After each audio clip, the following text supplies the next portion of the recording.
Hello guys and welcome to another episode of Patsy Rates Cars. This week we are both joined by a car that we have been very excited about, the brand new Ford Fiesta ST. So Patsy, what do you think? Before we continue, just a quick disclaimer. We may share the same surname, but we do not necessarily share the same thoughts when it comes to cars. So Patsy's thoughts may not necessarily reflect mine or indeed car obsession. Do you know what? When it first arrived, Yep. one thing I was not too sure on was how they've changed the styling. Okay. In what sense? It looks too much like the standard Fiesta. It's too curvy, it's too bubbly. I wouldn't say it looks too much like a standard Fiesta. I'd say it looks a lot like an ST line, but not a standard Fiesta. Is that what you mean? Possibly, yes. Because you know, it definitely doesn't look like a standard Fiesta. They've taken away kind of the sharp lines and the more square structure to it. They've made it a bit too curvaceous, which makes it look more feminine, in my opinion. Okay, interesting. And what do you think of the colour? So this colour is an exclusive colour. It's called Ford Performance Blue. I really like it. I think it looks fantastic. What about you? I really like the colour as well. It's not too light, Yeah. and it's not too dark, and it just glistens. Like, I don't know if you can see, but it literally just looks like, you might not be able to, but It's like a bit along difficult here, to pick up on camera, but yeah, it's got a really nice. It literally looks like it's got glitter within it. Like it shines. It catches the light beautifully. Yes, it's got a really nice shine to it. And this model is the ST3, so you get 18-inch alloys as standard. Again, I really like them. They're quite an intricate design. They're quite funky. You like them as well? It's one of my favourite things about the outside of the car, and I just love the red calipers. Yes. I just really think that it makes the car pop. It just if you had, like, say, black calipers and so on, I think it would take quite a lot away from the look of the car. But you see the alloys, you see the red calipers, you hear the car, and you just know that it's a performance like hot hatch. You just know. Exactly. Let's have a quick look at the back. Now, I'm still not sold on the back. What about you? This is the one part of the car. Let me sit down. What you know earlier when I said it was a bit too curvaceous and it's lost its sharp lines. Yeah. This is the area I'm talking about. It's too. Don't get me wrong. It's a good looking car. Yeah, it certainly is. It's got too many curves. It's got too many. There's no sharp kind of lines. It's too kind of curvaceous. I'm going into a weather girl kind of thing. It's too curvaceous around here. Oh, I'm pretty sure weather girls don't say curvaceous, but no, but they do that whole hand action, don't they? When they're talking about the winds coming in from the east and all that. It's too kind of bubbly. Like, it's too. Okay. Yeah. Okay, I'll stop you there because we get your point. Right. Step inside. Let me know what you think of the inside. Oh, I shall come round the other side. Well, jump in then. No, because there's something I want to say. Okay, well, let me move your bag. Right, go on then. First thing I notice, that I like is I love how on the step plate, is that what it's called? Scuff plates. Scuff plate, step plate, same thing. It says Ford Performance. It just gives it that added kind of, oh, you're about to step into something, you know, that's going to make your body tingle with excitement. Yeah. The seats. Oh my God. I have never sat in a more comfortable seat. The Recaro seats that Ford use, ST, RS, whatever, it just feels like you're sitting in a lazy boy sofa that when you get to 80 and you just don't want to get out of. They are so comfortable. But they're really supportive as well, aren't they? Just about to say, like, when I sit in this, obviously it's more snug on me because I'm not as small as yourself, but I quite like that. It hugs me around my thighs and hips, around like my side, my ribs, my shoulders. I feel like when I sit in this, I've got into something special and I'm about to be exhilarated. Right, seeing as the car's already warm and there's nothing coming, would you like a cheeky launch? Of course I would. Do you need to ask me twice? True. Right, let's pop it into sport mode.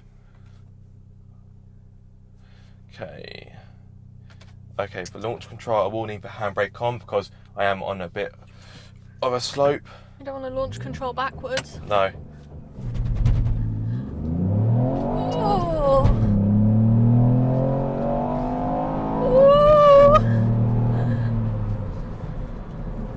Ooh. You like? Oh. Sorry for the sexual sounding noises there, everyone. It's pretty brisk, isn't it? Brisk. Did you hear the wheel spin as well? Yeah.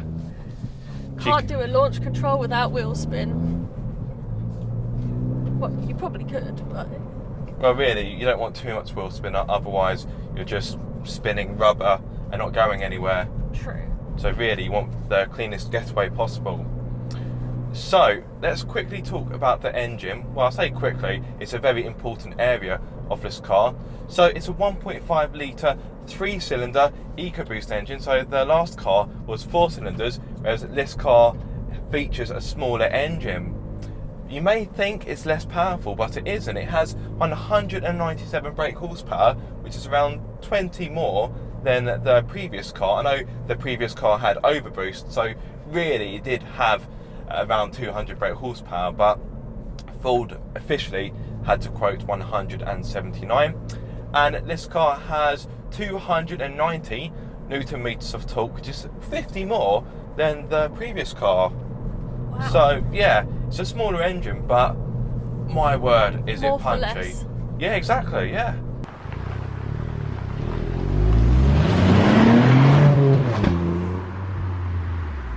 But what about performance? So, this will hit 62 miles per hour. Quickly. Yes, quickly, in 6.5 seconds, which is 0.4 seconds faster than the previous car, and also 0.2 seconds quicker than the ST200. And you have a top speed of 144 miles per hour, which isn't too shabby for a Fiesta. Hold up. It's quicker than the ST200. Yeah. It's quicker than the previous gen ST, Yeah, but it's got a smaller engine. it certainly has. I know. That's totally baffled my little brain. It's witchcraft, isn't it? I'm still trying to process that. It shouldn't happen. Whilst you're processing that, what do you think of the ride? I think the previous generation ST is firmer. Yeah, this one does ride a bit better. My word, that cornering. I was going to say it grips like a bitch, but I don't know if you can say bitch on YouTube. Yeah, why not? Bitch. It grips like a beeping bitch. Yeah. So this car has got the optional performance pack, which means this car is packing the Quaife limited slip differential, and my packing a word, punch. yeah, my word, does it work well.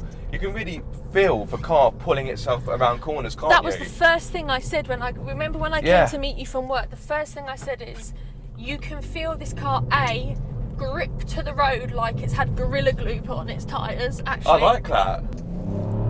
And the other thing is, it just seems to instantly pull as soon as you ask it. It's like, yes sir, I'll go for it right away. No, there's no delay. Yeah. It's so responsive. It's like it always wants to please you. It doesn't want to let you down.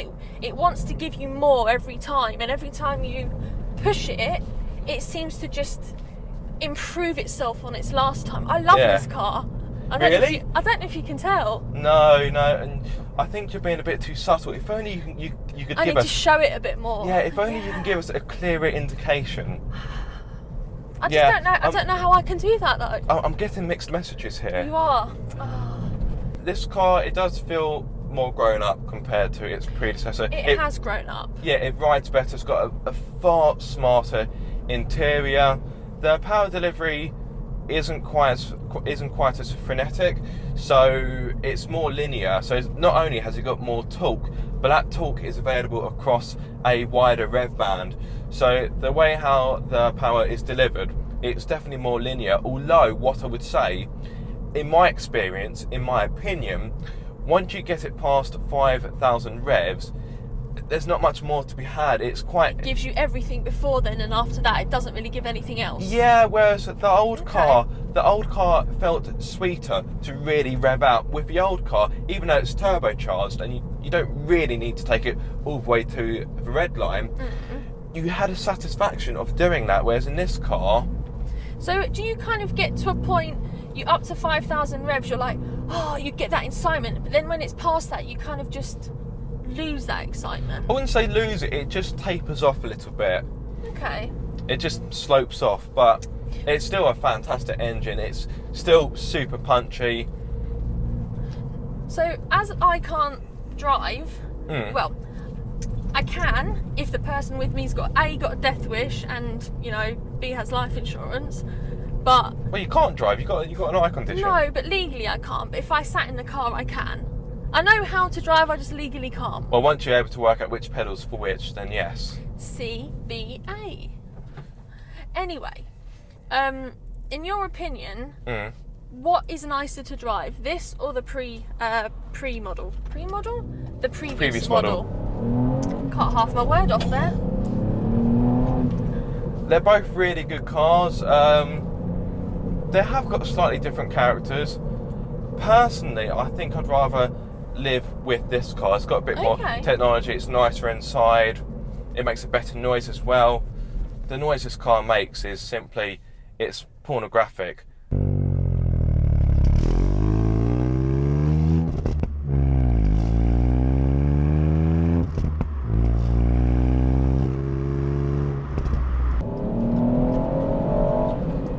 But as a passenger, how is it for you?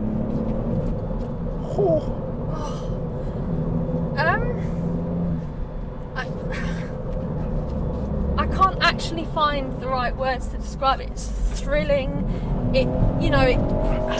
I can't describe it. It's pure fun. It's so thrilling. It like makes your body tingle. You get pleasurable goosebumps.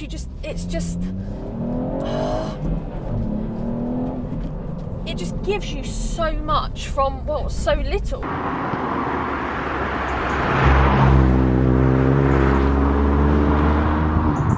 And one thing I like about this car is, I must admit, I did still think I was sat a bit too high in this car, but I actually drove an old ST the other day, and yeah, the seating position is definitely a fair bit lower compared to the previous car. You do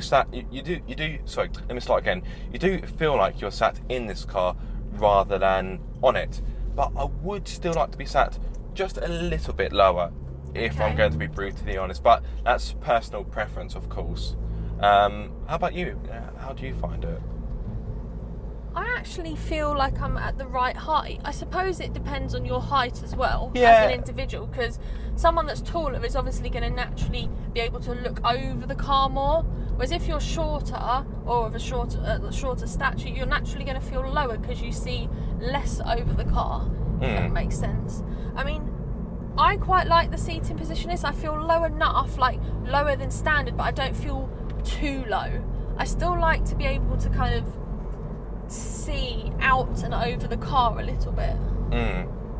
Time for you to rate it out of 5. 4.5. 4.5? Okay, I really thought you'd go full 5 stars. Okay, what's made you knock half a star off? Purely just the design. It's lost its sharpness, it's lost its edges, it's lost its straight lines.